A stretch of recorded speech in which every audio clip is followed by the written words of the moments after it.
y vamos a hablar acerca de la enfermedad y sanidad de Ezequías. ¿Lo puede decir conmigo? Enfermedad y sanidad de Ezequías.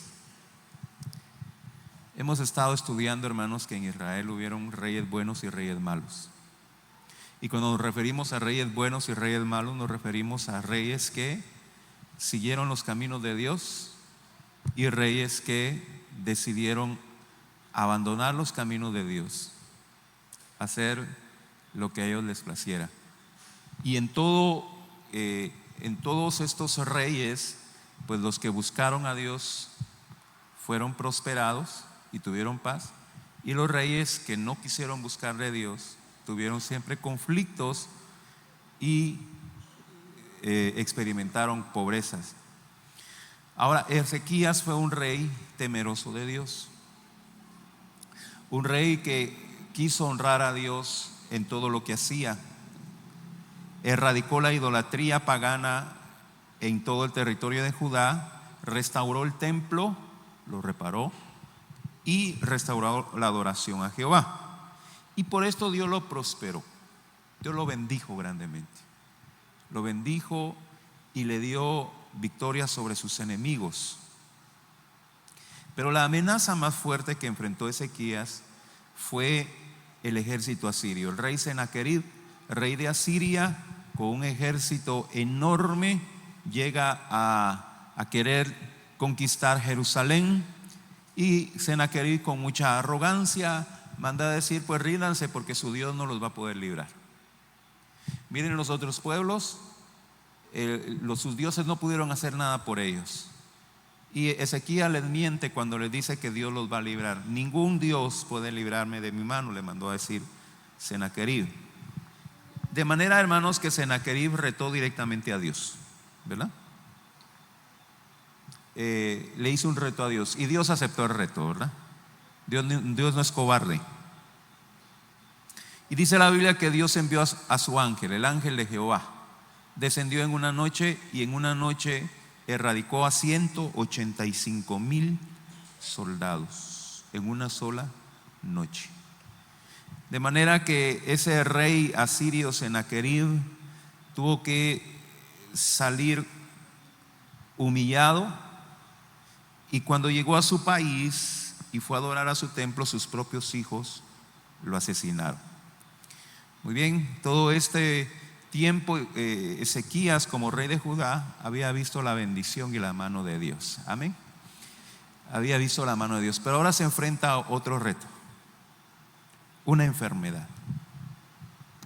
¿Cuántos de los que estamos aquí hemos experimentado la enfermedad? Amén. Hemos experimentado la enfermedad. Algunos, ¿verdad? Los que no dijeron amén nunca se han enfermado. Qué bueno. Pero la enfermedad que Sennacherib estaba enfrentando era una enfermedad mortal. Y en esto, hermanos, vamos a aprender en esta noche que es mejor confiar en los planes de Dios, aunque nosotros no los comprendamos, que confiar en nuestros planes y nuestros deseos. Dice el Salmo 118, versículo 8. Mire lo que dice: mejor es confiar en Jehová que confiar en el hombre.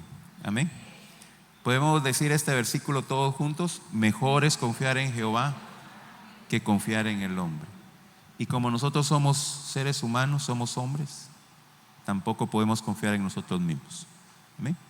El proverbista dice: teme a Jehová y no te apoyes en tu propia prudencia, ¿verdad? Es mejor confiar en el Señor. Y a veces Dios tiene planes para nosotros que nosotros no podemos entender, pero lo mejor que podemos hacer es seguir confiando en Dios. Ezequías era joven. Ezequías tenía 39 años. Para muchos de nosotros 39 años es ser joven, ¿verdad? Y después de esta gran victoria, esta reforma espiritual que Ezequías había hecho, hizo esta victoria sobre sus enemigos, Ezequías se enferma de muerte. Una prosperidad, hermanos, una gran prosperidad no es garantía de una larga vida. Amén. Y vamos a ver por qué. Han existido hombres que han sido grandes siervos de Dios, grandes instrumentos en las manos de Dios, que tuvieron vidas breves. Eso pues no es malo y lo vamos a ver. Dios fue muy considerado con Ezequías y envía al profeta Isaías a decirle: Ezequías, ordena tu casa porque te vas a morir. Así le dice. Entonces leamos el versículo 1 que leímos. En aquellos días Ezequías cayó enfermo de muerte y vino a él el profeta Isaías, hijo de Amós, y le dijo: Jehová dice así: ordena tu casa porque morirás y no vivirás. Amén. Ahora, hablemos un poquito de la muerte, y no precisamente la que sale en la lotería, ¿verdad? Sino el hecho de que dejemos de existir en esta tierra. La muerte, en términos generales, para todo ser humano, es considerada una mala noticia. Que un médico le diga a un paciente: señor, señora, lamento mucho decirle que su enfermedad es muy grave y lo único que podemos hacer es esperar que usted viva unos 3 meses nomás. Y así que vaya, disfrute la vida, disfrute con sus parientes, reúnalos, salga a comer, salga a pasear, porque solo tiene 3 meses de vida. ¿Cómo nos sentiríamos nosotros con una noticia así? En términos generales, hermanos, nos pondremos a llorar. Nos asusta. Y mucha gente entra en desesperación y dice: yo no quiero morir. Y mucha gente empieza a reclamarle a Dios: Dios, ¿por qué? ¿Por qué a mí? Yo como pastor tuve esa experiencia en cierta ocasión.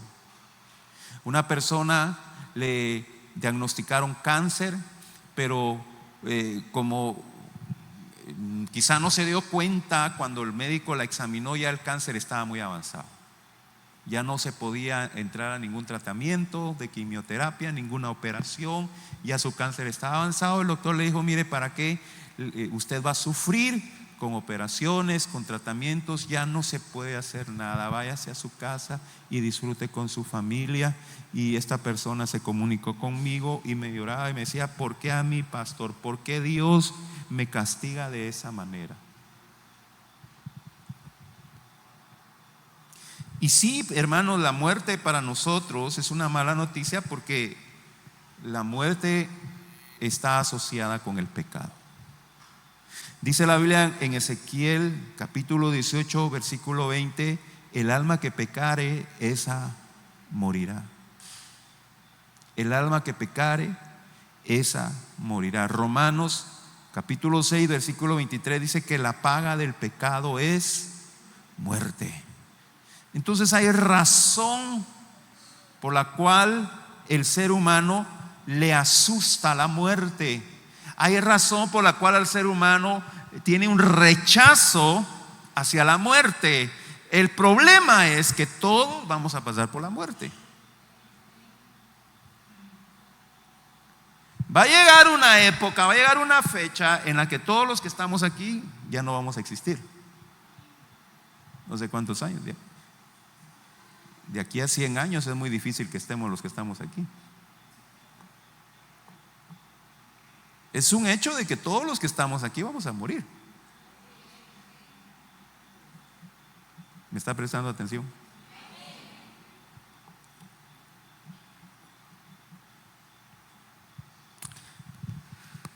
Pero hay una esperanza, y esa esperanza es Cristo Jesús. Yo no sé si usted me está escuchando. Hay una esperanza. Todos vamos a morir. Y estoy seguro que a la mayoría de los que estamos aquí nos asusta la muerte. Pero hay una esperanza, y la esperanza es Cristo. Cristo venció a la muerte. Él resucitó. Cristo venció el pecado y venció a Satanás. Entonces, ahora nosotros en Cristo tenemos una esperanza en la muerte. Vayamos a Juan capítulo 11, versículo 25, cuando Jesús resucitó a Lázaro. Jesús dijo: yo soy la resurrección y la vida. El que cree en mí, aunque esté muerto, vivirá. Hay esperanza. Entonces, hermanos, esa esperanza empieza a disipar un poco el miedo. Yo soy la resurrección y la vida. El que cree en mí, aunque esté muerto, vivirá. Y es por eso que el apóstol Pablo en 1 Corintios capítulo 15 se atreve a decir: ¿dónde está, oh muerte, tu aguijón? ¿Dónde, oh sepulcro, tu victoria? Porque hay esperanza en Cristo en la muerte. De manera que para los que son salvos, la muerte ya no debería ser causa de terror, de miedo, sino que debe de traer una esperanza tranquilizadora. Amén.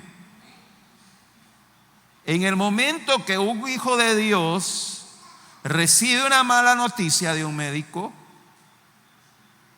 señor, señora, le quedan 2 meses de vida, su enfermedad está muy avanzada, no se puede hacer nada. En el cristiano puede ser que por un momento se asuste, pero hay una esperanza que le puede dar tranquilidad, y esa esperanza se llama Cristo Jesús. Amén. Quizá ustedes conocieron al pastor Amílcar Monje, primo de mi papá, de San Gabriel. A él le pasó esto. Él se empezó a sentir mal y fue donde el médico y le dijeron: mire, tiene un cáncer ya muy avanzado, ya no se puede hacer nada. Entonces se fue a su casa y yo lo iba a visitar. Y hermano, me sorprendía. Yo pues no me debería de sorprender, pero me sorprendía la tranquilidad con la que estaba este hombre. Bromeaba, reía. Aún cuando la última vez que lo fuimos a ver, él ya estaba bastante consumido por la enfermedad, aún así él reía y estaba muy tranquilo. Él aún así hacía planes. Me decía: quiero comprar esta cosa, quiero hacer esto, quiero hacer lo otro. Y estaba ya, no sé, la última vez que lo fuimos a ver estaba como a una semana, no, unos 15 días de su muerte. ¿Por qué, hermanos? Porque en el cristiano la muerte ya no es un horror. En el anuncio de la muerte hay una esperanza. Ahora, Ezequías fue un hombre justo. El rey Ezequías del que estamos hablando fue un hombre justo. Y por eso, hermanos, Dios envía al profeta y le dice que se va a morir. Y este es un gran privilegio. Este es un gran privilegio, que nos anuncien cuando nos vamos a morir, ¿verdad? Porque la muerte viene sin que nosotros la esperemos. De repente, usted está platicando con alguien y unas horas después le avisan: fíjese que fulanito se murió, pero se acabó de estar hablando con él. No sabía.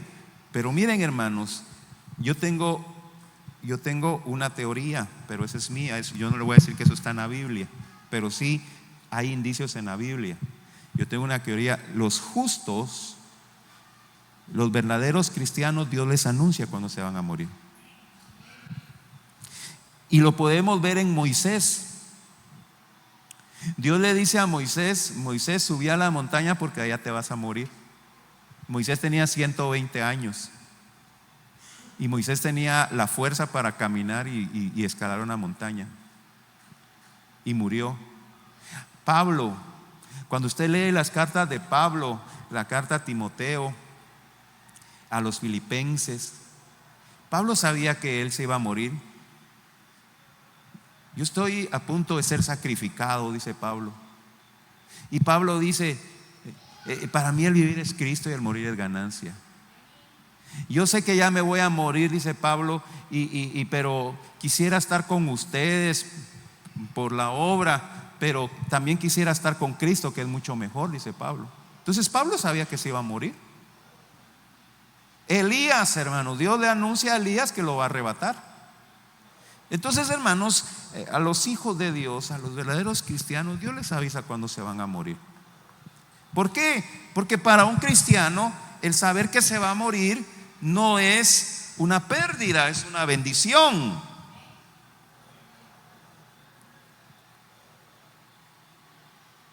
Y lo dice Pablo, acabo de mencionarlo, Filipenses 1:21.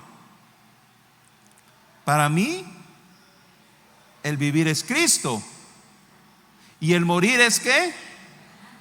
Ganancia. Yo quiero preguntarle a todos los que estamos aquí en esta noche, pero contéstese usted, porque uno es más sincero con uno mismo, ¿verdad? ¿Usted puede decir esto: para mí el vivir es Cristo y el morir es ganancia? ¿Puede usted decir esas palabras? ¿Está usted preparado para la muerte? ¿O tiene miedo? No sabemos qué va a pasar cuando salgamos de aquí. No le estoy metiendo miedo, hermano, por favor, no se asuste. El punto que quiero llegar es que no sabemos cuándo vamos a morir. Pero podemos decir nosotros: para mí el vivir es Cristo y el morir es ganancia. Porque miren, hermanos, por muy poderoso que se crea el ser humano, no escapa de la muerte. Por mucho dinero que el ser humano tenga, no escapa de la muerte. Por mucho conocimiento, muchos títulos que tenga, no escapa de la muerte. Por muy valiente que se crea, no escapa de la muerte. De manera, hermanos, que cuando Dios le anuncia a Ezequías que va a morir y que prepare su casa, Ezequías no debió de haber tenido temor, porque la muerte para un justo es una bendición. Es decir, para un cristiano el anuncio de su muerte no debe ser una mala noticia, sino una buena noticia. Yo creo que ya le conté a algunos de ustedes esto que les quiero contar a continuación. Hace varios años veníamos con mi esposa para la iglesia y veníamos oyendo la prédica de un misionero. El misionero estaba predicando y estaba contando de que Dios lo había enviado a estos países donde son musulmanes, son árabes, y ellos pues odian el evangelio. Y estos musulmanes, cuando miran que hay evangélicos, llegan a matarlos. Y Dios lo había enviado a un país de esos. Y el evangelista cuenta que él estaba en su casa, o en la casa ahí donde él estaba hospedado, cuando de repente por una rendija vio que venía un hombre de estos radicales que mataba a cristianos, y venía con una gran arma de fuego, y iba directamente a su casa, y se veía que ese hombre iba furioso. Y el misionero ve que venía a matarlo. Pero a mí me sorprendió, porque el misionero en su prédica dijo: y cuando yo vi a ese hombre que venía a matarme, yo grité: gloria a Dios, te voy a ir a ver, Cristo Jesús. Y llegó el tipo y tocó la puerta con violencia, y el misionero dice que sale, abre la puerta con una gran sonrisa en su cara, esperando que lo ametrallara. Y el musulmán, cuando lo ve sonriendo, se le queda viendo y le dice: tú no eres cristiano, tú eres un loco. Y se dio la vuelta y se fue. Y dice el misionero: me quedé decepcionado, porque yo creía que ahí iba a ver a mi Cristo. Hermano, esa debe ser la actitud de un verdadero cristiano. ¿O será que nosotros somos de los cristianos de que cuando nos pase eso, lo que vamos a hacer es que nos vamos a meter debajo de la cama para que no nos encuentre? Algunos de nosotros, de los que estamos aquí, fuimos testigos del conflicto armado aquí en Guatemala. Y algunas veces los guerrilleros llegaban a los lugares así apartados a golpear a los pastores. Y una pariente de nosotros que fue por allá por Quiché a pastorear, llegaron los guerrilleros y le fueron a decir: tenés 24 horas para salir de aquí, si no te venimos a matar. Y ella les contestó: pues me van a tener que venir a matar porque hoy de aquí no me voy. Y si quieren vengan mañana, aquí voy a estar. Nunca más volvieron a llegar los guerrilleros. ¿Por qué, hermanos? Porque para nosotros la muerte no debe ser una mala noticia, debe de ser una buena noticia. Ahora, es comprensible que cuando muere un pariente hay tristeza, por supuesto, porque hay amor. No podemos decirle a alguien que haya perdido un ser querido: miren, no llore. No, hermanos, el mismo Jesús lloró por Lázaro cuando se murió y después lo resucitó. No podemos.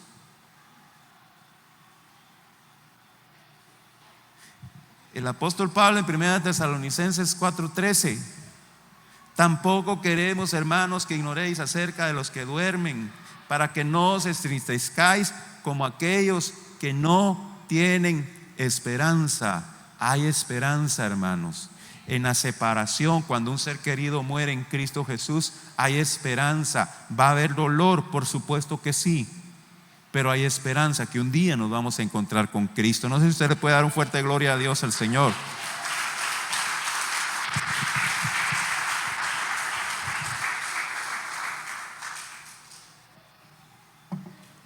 Pero Ezequías, cuando le anuncian que se va a morir, se pone a llorar. Ezequías no tenía la misma comprensión del apóstol Pablo. Y una de las razones puede ser, hermanos, porque Ezequías era un rey. Ezequías gozaba de poder, gozaba de fama, gozaba de riquezas, que son cosas materiales que como que lo anclan a uno al mundo, ¿verdad? Las posesiones materiales lo anclan a uno al mundo, pero de todos modos uno se va a morir, no se las va a llevar. Mire, los egipcios quisieron llevarse sus riquezas hasta la muerte. Los ladrones se aprovecharon de todo eso, porque no se pudieron llevar nada. Como dijo alguien, nunca vamos a ver detrás de un entierro un camión de mudanza, porque no podemos llevar nada. De manera que cuando Ezequías le anuncia al profeta Isaías que se iba a morir, dice la Biblia que lloró amargamente. Versículos 2 y 3: entonces él volvió su rostro a la pared y oró a Jehová y dijo: te ruego, oh Jehová, te ruego que hagas memoria de que he andado delante de ti en verdad y con íntegro corazón, que he hecho las cosas que te agradan. Y lloró Ezequías con gran lloro. Lo positivo, hermanos: Ezequías no buscó medicina o ciencia, volvió su rostro a la pared en su lecho de muerte y clamó a Dios. Amén. Y el acto de haber vuelto su rostro a la pared era una señal, o quizá podríamos decirle un acto profético, donde él está renunciando a la ayuda humana y está apelando a la misericordia de Dios. La Biblia nos dice en Lucas 11:9: pedid y se os dará, buscad y hallaréis, llamad y se os abrirá. Porque el que pide, recibe; el que busca, halla; y el que llama, se le abrirá. Jeremías 33:3: clama a mí y yo te responderé. Ezequías sabía eso y derramó su alma delante de Dios, así como lo hizo Ana. ¿Se recuerda usted de Ana? 1 Samuel capítulo 1. Clamó a Dios con lloro, derramó su alma delante de él, de Dios, y pidió a Dios misericordia. Y la vida de Ezequías había sido lo suficientemente justa como para que Dios escuchara su oración. Por eso, hermanos, es que nosotros tenemos que vivir una vida cristiana íntegra, para que cuando vengan los momentos de angustia podamos doblar nuestras rodillas y Dios escuche nuestra oración. Y no lo busque solo cuando esté en necesidad, como hacen algunos pícaros, ¿verdad? Ahí andan haciendo tonteras en el mundo y cuando viene el leñazo en la nuca, entonces vienen aquí a la iglesia. No, hermanos, hay que ser honestos con Dios, hombre. Por eso dice el profeta: busquen a Jehová mientras puede ser hallado. Hoy es oportunidad. Hoy es oportunidad. Busquen a Jehová mientras pueda ser hallado. Va a llegar el día, dice la Biblia, en que ya no van a poder buscar a Dios. Va a haber momento y se van a arrepentir por no haber aprovechado este momento. Yo pensé que me iban a decir amén. Proverbios 15:29 dice: Jehová está lejos de los impíos, pero él oye la oración de los justos. Jehová está lejos de los impíos, no los oye, pero él oye la oración de los justos. Amén.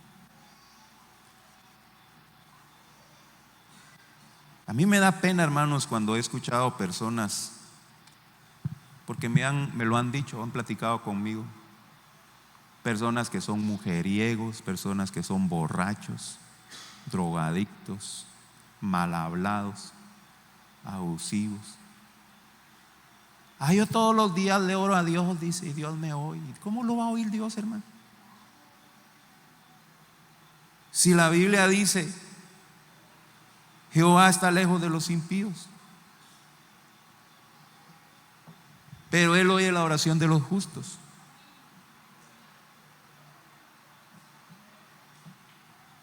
Yo todos los días oro, dice. Pues a ver a quién le ora. Ezequías era un hombre justo y Dios le escuchó la oración.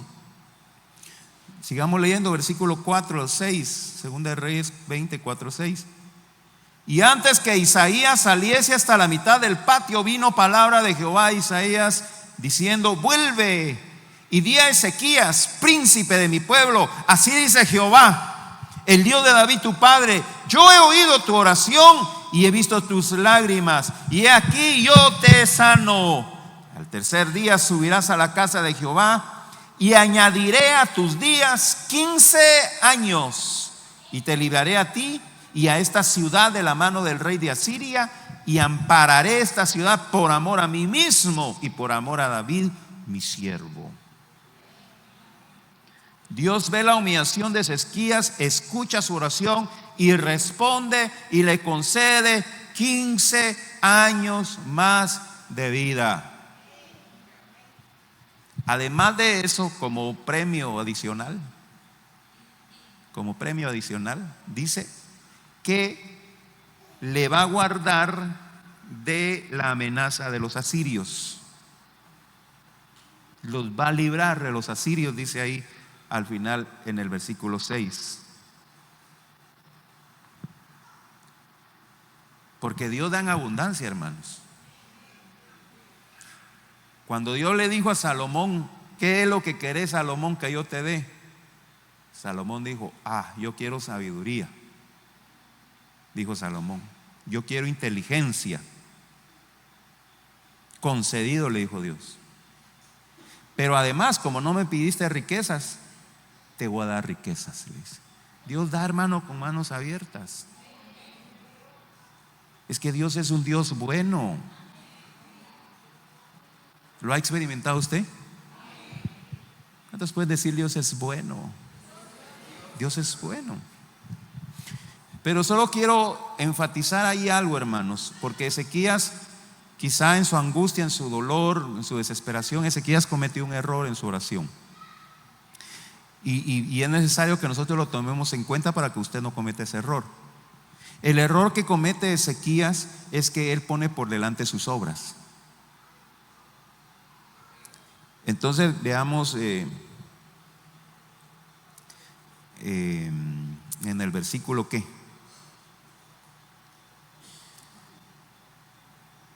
Sí, en el versículo 2. Te ruego, oh Jehová, te ruego que hagas memoria de que he andado delante de ti en verdad y con íntegro corazón. Ese es el error que comete Ezequías. He andado delante de ti en verdad y con íntegro corazón, y que he hecho las cosas que te agradan. El error que comete Ezequías es que para apelar a la misericordia de Dios presenta sus obras. Señor, saname porque yo he hecho esto, porque yo he hecho lo otro. Y ese error usted no lo va a cometer. ¿Por qué? Porque por mucho que usted haga, no es suficiente para pagar lo que Dios ha hecho por nosotros. Amén. Por mucho que nosotros hagamos. Con esto no estoy diciendo, entonces me puedo quedar sin hacer nada. No, hermanos, porque cuando nosotros entendemos lo que Cristo hizo por nosotros, nosotros no vamos a quedar quietos. Vamos a hacer la obra de Dios. Si nosotros no entendemos lo que Cristo ha hecho por nosotros, pues nos vamos a quedar sentados sin hacer nada. Pero cuando entendemos lo que Él hizo por nosotros, vamos a estar dispuestos a trabajar en su obra. Pero tampoco podemos utilizarlo como pretexto para reclamarle a Dios. Y Ezequías dijo: Señor, yo me he portado bien, yo he hecho lo bueno, entonces ahora bendecime. Nosotros no podemos hacer eso. Lo que podemos hacer, hermanos, es reconocer la misericordia de Dios y el sacrificio que hizo Cristo por nosotros en la cruz del Calvario, porque por ese sacrificio tenemos acceso al Padre, al trono de la gracia, para alcanzar misericordia y el oportuno socorro. Entonces podemos decirle: Padre, por lo que Cristo hizo en la cruz, yo tengo acceso a ti, y por eso en confianza vengo a presentar mi petición. No por lo que yo hice, por lo que Cristo hizo. Dios lo sanó. Dios sanó a Ezequías, pero no lo hizo por sus obras, sino por su pacto con David. En el versículo 5 dice: así dice Jehová, el Dios de David tu padre, yo he oído tu oración. Entonces Dios le aclara: yo te voy a responder la oración por amor a David, por el pacto que hice con él. Ezequías, siendo descendiente de David, participó de la misericordia, y por su fidelidad Dios escuchó y respondió a Ezequías, no por sus obras. De la misma manera, hermanos, Dios nos escucha a nosotros, no por nuestras obras, sino porque nosotros hemos venido a Cristo. Amén. Porque ahora nosotros estamos en Cristo, y por ese pacto que Dios hizo con Cristo, ahora nosotros somos partícipes de esas bendiciones. Y por eso le vuelvo a repetir: cuando presentemos nuestras peticiones, no pongamos delante de nosotros nuestras obras, sino lo que Cristo hizo por nosotros en la cruz del Calvario. No sé si usted le puede dar un fuerte gloria a Dios, el Señor.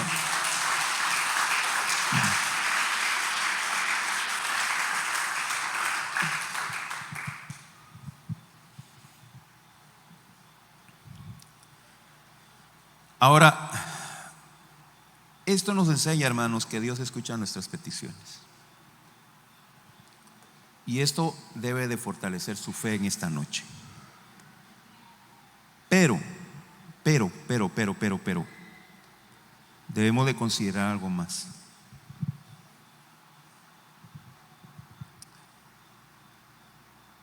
No confiemos ciegamente en lo que nosotros queremos. Escúcheme lo que voy a decir. No confiemos ciegamente en lo que nosotros queremos. Es mejor abandonarnos a la voluntad y el propósito de Dios. Por favor, présteme atención, porque esto es muy importante, hermano. A veces nosotros estamos desesperados y queremos que Dios conteste nuestra oración. Señor, yo necesito que me des una casa nueva. Y esa es una buena petición, hermano. No estoy diciendo que no haga su petición. Pero también, hermanos, debemos nosotros abandonarnos a la voluntad de Dios, y que sea Dios quien decida si es una buena idea tener una casa nueva o no. Yo no sé si me estoy dando a entender. Y lo vamos a ver aquí en Ezequías.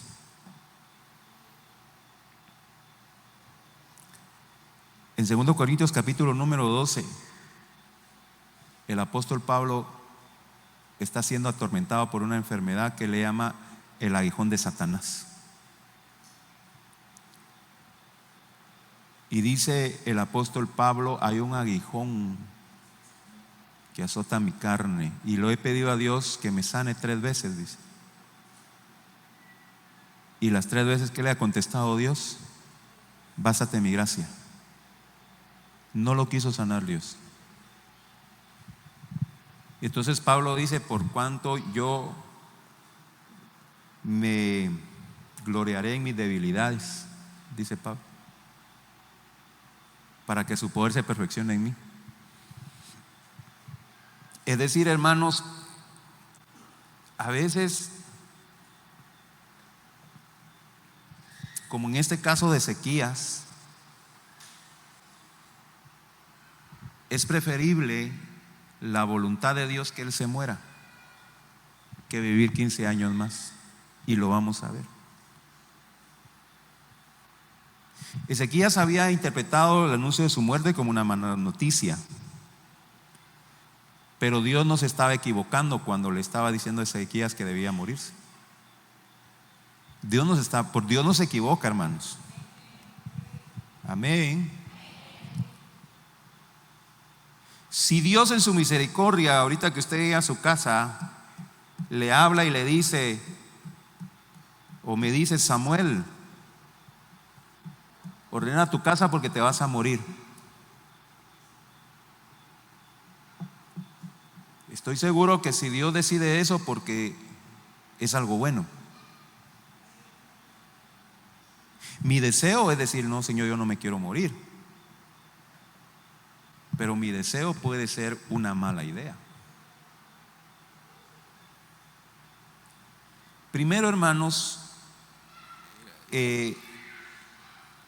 debemos de considerar que en el caso de Ezequías, el anuncio de su muerte no era una decisión equivocada de Dios. Primero, porque para el cristiano la muerte es una ganancia. Ya vimos ahí en Filipenses 1:21: para mí el vivir es Cristo y el morir es ganancia. Amén. Ahí estamos. De manera que aquel cristiano que se ha muerto en Cristo, sería muy mala idea, y sería algo muy negativo para él que nosotros estuviéramos clamando que Dios lo resucite. No, si él se está gozando con Cristo. Amén. Él está gozando con Cristo. Y venir otra vez a la tierra para él sería una mala idea, porque viene a sufrir otra vez. Y en segundo lugar, en el caso de Ezequías, porque esos 15 años que Dios le concedió a Ezequías los desperdició.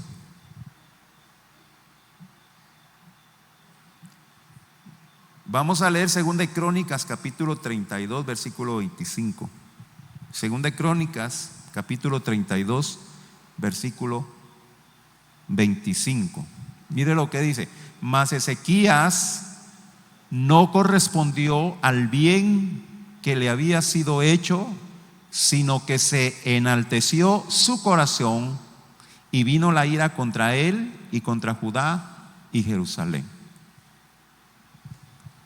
Ezequías no correspondió al bien que le había sido hecho, sino que se enalteció su corazón. Esto pasó después de que Dios le concedió 15 años más de vida.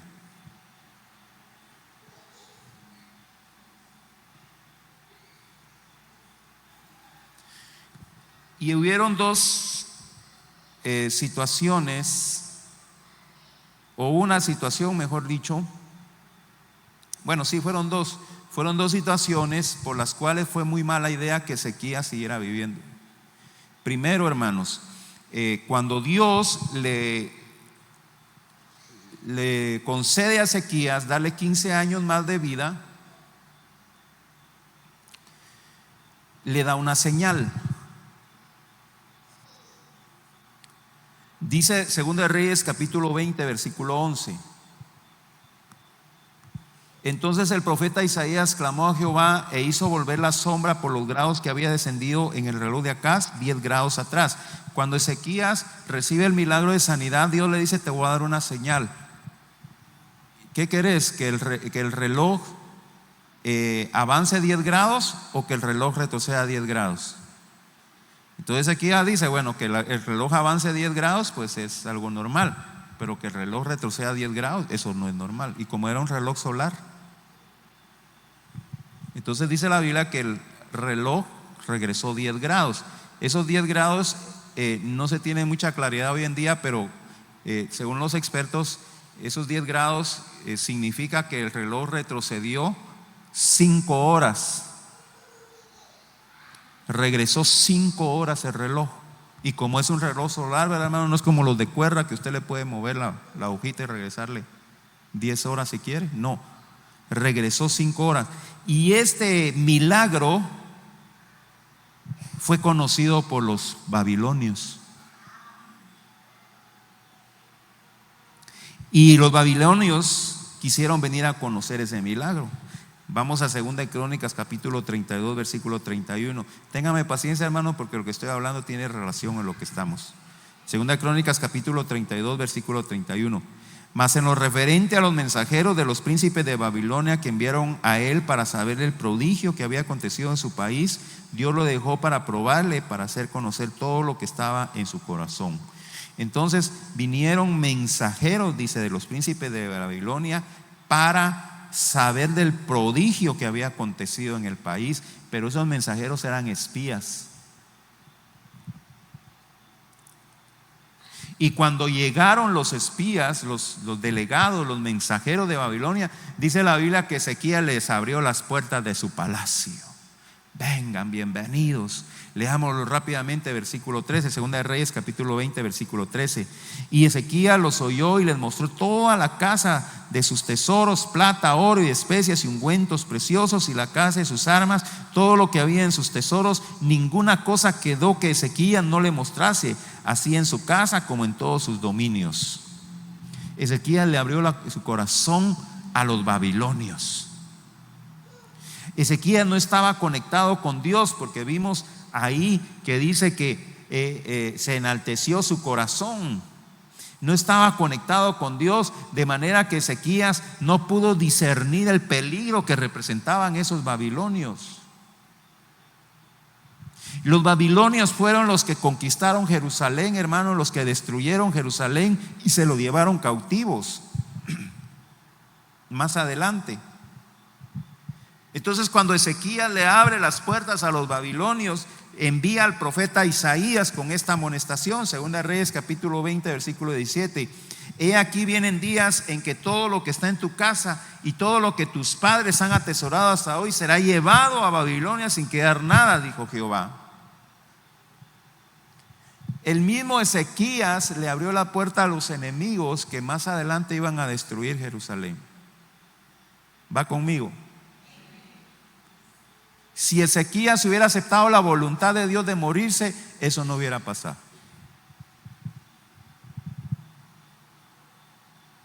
Eso no hubiera pasado. La segunda cosa mala que pasó fue que 3 años después de que Dios le concedió la vida a Ezequías, 3 años después de su sanidad, nació un hijo de Ezequías llamado Manasés. Y Manasés llegó a ser el sucesor de Ezequías, el rey de Judá. Y vamos a ver más adelante ahí en la Biblia, en el estudio que estamos llevando, que Manasés fue el rey más malo que hubo en Judá. De todos los reyes que hubieron en Judá, Manasés fue el peor rey. Manasés no solamente se volvió a los ídolos, sino que Manasés mató profetas, derramó sangre inocente e hizo desgracias en Jerusalén. Y esos pecados de Manasés agravaron la ira de Dios contra su pueblo. Entonces vemos, hermanos, que el hecho de que Ezequías hubiera vivido y no haber aceptado la voluntad de Dios de morirse no fue lo correcto. ¿Qué hubiera pasado si Ezequías hubiera aceptado la voluntad de Dios? No hubiera habido la amenaza a Babilonia y no hubiera reinado el peor rey de Israel, el peor rey de Judá, que fue Manasés. Hermanos, debemos entender que aunque parezca muy desagradable la voluntad de Dios, es mejor respetarla porque es lo mejor para nuestras vidas. Isaías 55, 8 y 9, un versículo que usted ya conoce bastante bien. Porque mis pensamientos no son vuestros pensamientos, porque mis caminos no son vuestros caminos, dice Jehová. Como son más altos los cielos de la tierra, así mis caminos más altos que vuestros caminos y mis pensamientos más que vuestros pensamientos. Hermano, usted y yo no somos más inteligentes que Dios. Usted y yo no sabemos el futuro como Dios lo conoce. De manera que, ¿qué es lo que tenemos que hacer? Por muy nobles que puedan ser nuestras peticiones, debemos de tomar el ejemplo del Señor Jesucristo cuando oró en el Getsemaní. ¿Se recuerda de la oración de Jesús en el Getsemaní? Mateo capítulo 26, versículo 39. Vamos a leer cuando Jesús estaba orando y Jesús dice, yendo un poco adelante, se postró sobre su rostro, orando, diciendo: Padre mío, si es posible, pasa de mí esta copa, pero que no sea como yo quiero, sino como tú. Jesús sabía lo que iba a sufrir en la cruz. Jesús sabía el dolor que él iba a padecer por los soldados romanos. Jesús sabía que le iban a poner una corona de espinas que se le iban a ensartar en su frente.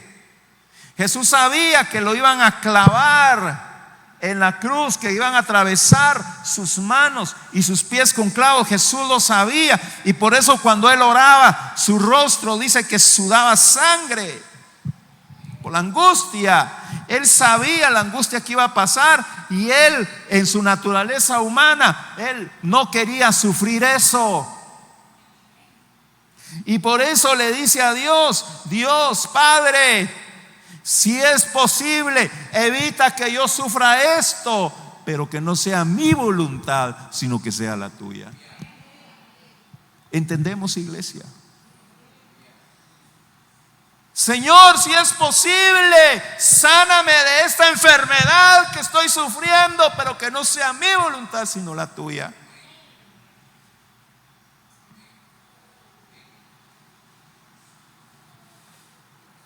Señor, si es posible, concédeme tener mi casa propia, pero que no sea mi voluntad, sino la tuya. Yo no sé si usted me está entendiendo esta noche. No es correcto lo que muchos enseñan, hermano, de exigirle a Dios. Y Señor, te exijo que me concedas, porque yo he sido tu siervo, yo he sido evangélico por más de 20 años, tenés que escuchar mi oración. No, hermano, no podemos presentarnos así delante de Dios a declarar, a decretar. Declarar sí podemos, decretar no podemos. ¿Por qué no podemos decretar? Porque un decreto es irrevocable, hermanos. Lo que un presidente, lo que un rey decreta, lo que Dios decreta, eso no puede ser abolido. Por ejemplo, en Guatemala, en el año 2020, el presidente decretó toque de queda por la pandemia, y ese decreto no podía ser abolido. Lo decretó el presidente. Entonces, cuando nosotros digo, yo voy a decretar sanidad, entonces, hermanos, estamos creyéndonos Dios. Nuestra oración debe ser: Señor, yo te presento esta petición, pero que no sea mi voluntad, sino la tuya. ¿Y cómo podemos saber si nosotros estamos pidiendo correctamente? Es necesario que usted tenga una vida espiritual muy íntima con Dios, en oración, en estudio de la palabra de Dios, en congregarse, hermanos. ¿Para qué? Para que usted sea sensible al Espíritu Santo. Romanos 8:14 dice: porque todos los que son guiados por el Espíritu de Dios, estos son hijos de Dios. Todos los que son guiados por el Espíritu de Dios son hijos de Dios. Todos los que son guiados por el Espíritu de Dios son hijos de Dios. ¿Es usted guiado por el Espíritu de Dios? ¿O está guiado por sus deseos?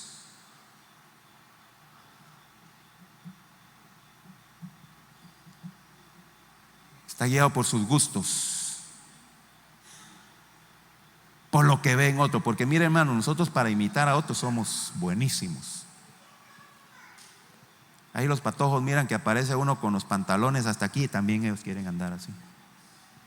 Para eso somos buenos, para imitar. Si quiere usted imitar a alguien, imite a Cristo. ¿Quiere usted imitar a alguien? Imite a Cristo. No esté imitando a esos marihuaneros que salen en la tele, hombre.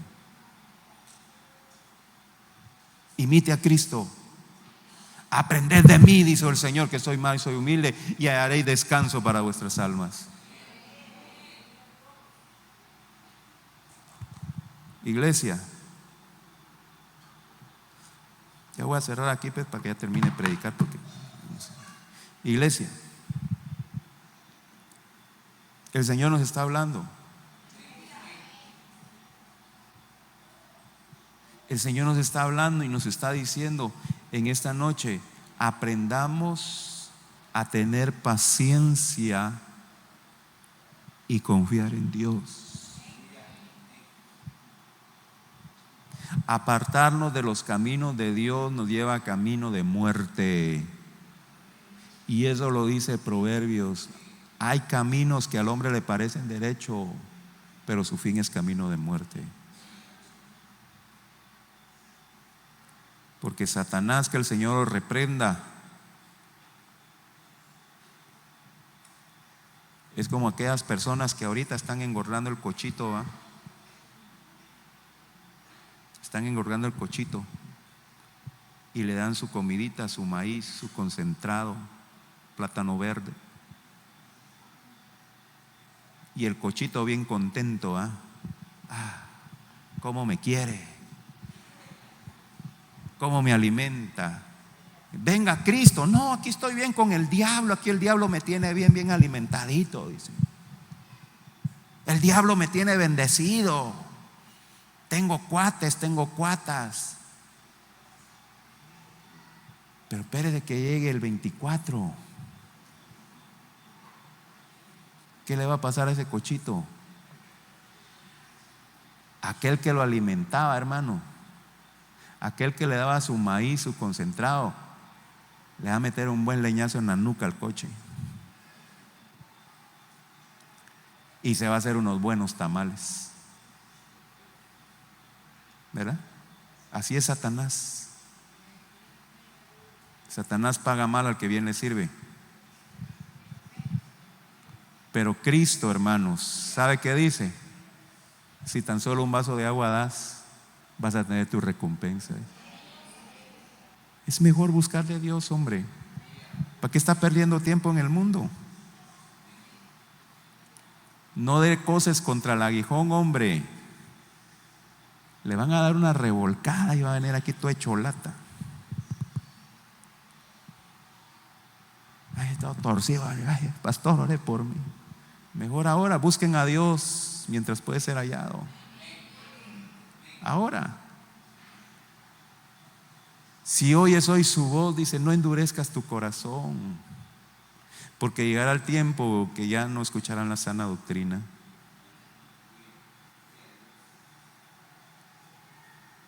Llegará el tiempo que este hombre con lentes ya no les va a predicar y van a tener comezón de oír, pero ya no va a haber quien les predique. Uy, esos placeres que el mundo que dice que te da son un engaño. Son un engaño. Son promesas vacías, falsas. El único que puede saciar tu alma se llama Cristo Jesús. y a Él sea toda la gloria. Póngase de pie, por favor.